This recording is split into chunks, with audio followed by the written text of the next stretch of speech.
ओहो नमस्कार प्रदेश प्रमुखज्यू, कता हिँड्नुभयो? टाढीसम्मको यात्रा हो? होइन स्वास्थ्यमा अलिक समस्या आयो, त्यही भएर काठमाडौँसम्म उपचारको लागि हिँडेको। ए हुन्छ हुन्छ, शुभ यात्रा हजुर।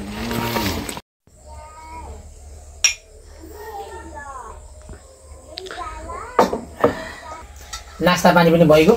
भोलि कार्यालयसम्म के पर्खिराख्नु? मुख्यमन्त्रीको शपथ आजै गराउँछु म। अब भइहाल्छ नि, म त आजै शपथ खान पाएँ, झन् खुसी। ल ठिक छ।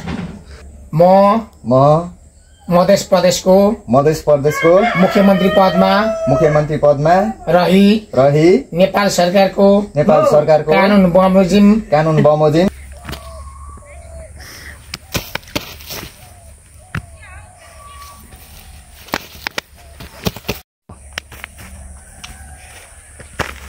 ओहो प्रदेश प्रमुखज्यू, एक्कासी किन ढल्नु भएको? के भयो? किन छटपट हुनु?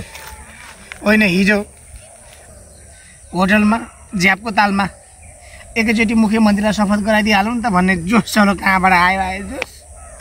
शपथ ग्रहण गराइदिइहालेँ। आज मलाई केन्द्रबाट मलाई नै चुवाटो बनाइदियो। बर्बाद भएछ।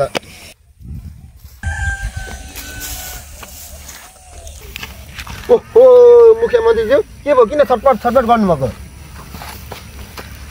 बल्ल बल्ल जिन्दगीमा पहिलोचोटि मुख्यमन्त्री भएको। खुसीले भुइँमा खुट्टा थिएनन्, माथिबाट स्वीकृति दिएन। मर्नु न बाँच्नु भएको छ।